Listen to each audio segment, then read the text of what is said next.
Hello दोस्तों, आज सुनाती हूँ सोहनी महिवाल की कहानी। पंजाब के चिनाब नदी के तट पर एक गांव था। इस गांव में तुला नाम की एक औरत रहती थी। इसकी एक बेटी हुई जिसका नाम रखा गया सोहनी। कुम्हार की बेटी सोहनी की खूबसूरती की क्या बात थी। उसका नाम भी सोहनी था और रूप भी सुहाना था।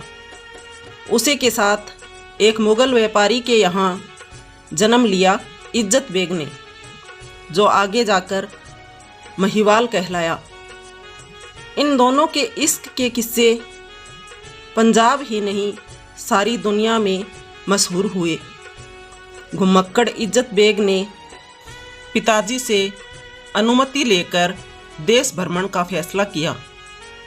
दिल्ली में उसका दिल नहीं लगा तो वह लाहौर चला गया।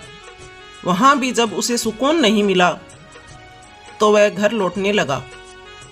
किसी ने उसे बताया कि तुला नाम की एक कुम्हारिन है जो मिट्टी के बहुत खूबसूरत बर्तन बनाती है।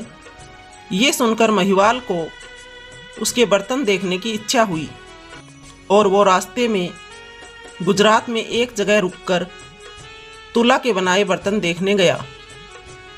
लेकिन उसकी बेटी सोहनी को देखते ही सब कुछ भूल गया। सोहनी के इश्क में गिरफ्तार इज्जत बेग ने उसी के घर में जानवर चराने की नौकरी कर ली। पंजाब में भैंसों को माहिया कहा जाता है, इसलिए भैंसों को चराने वाला इज्जत बेग महिवाल कहलाने लगा। महिवाल भी गजब का खूबसूरत था। दोनों की मुलाकात मोहब्बत में बदल गई। जब सोहनी की माँ को यह बात पता चली तो उसने सोहनी को फटकारा। तब सोहनी ने बताया कि किस तरह उसके प्यार में व्यापारी महिवाल भैंस चराने वाला बना। उसने यह भी चेतावनी दी कि यदि उसे महिवाल नहीं मिला तो वह जान दे देगी। सोहनी की माँ ने महिवाल को अपने घर से निकाल दिया। महिवाल जंगल में जाकर सोहनी का नाम ले लेकर रोने लगा। उधर सोहनी भी महिवाल के इश्क में दीवानी थी। उसकी शादी किसी और से कर दी गई, लेकिन सोहनी ने उसे कबूल नहीं किया। उधर महिवाल ने अपने खूने दिल से लिखा खत सोहनी को भिजवाया। खत पढ़कर सोहनी ने जवाब दिया कि मैं तुम्हारी थी और तुम्हारी ही रहूँगी।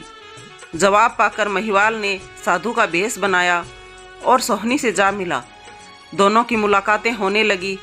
सोहनी मिट्टी के घड़े से तैरती हुई चिनाब के एक किनारे से दूसरे किनारे आती और घंटों बैठे बातें करते। इसकी भनक जब सोहनी की भाभी को लगी तो उसने सोहनी का पक्का घड़ा बदलकर मिट्टी का कच्चा घड़ा रख दिया। सोहनी को पता चल गया कि उसका घड़ा बदल गया है। फिर भी वह महिवाल से मिलने की ललक में वह कच्चा घड़ा लेकर चिनाब में कूद पड़ी। कच्चा घड़ा टूट गया और वह पानी में डूब गई।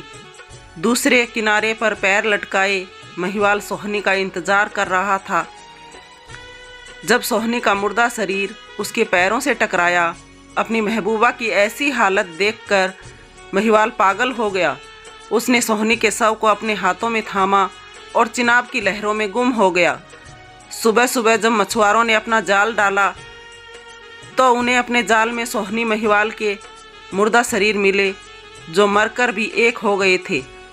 गांव वालों ने उनकी मोहब्बत में एक यादगार स्मारक बनाया, जिसे मुसलमान मज़ार और हिंदू समाधि कहते हैं। क्या फ़र्क पड़ता है, मोहब्बत का कोई मज़हब नहीं होता।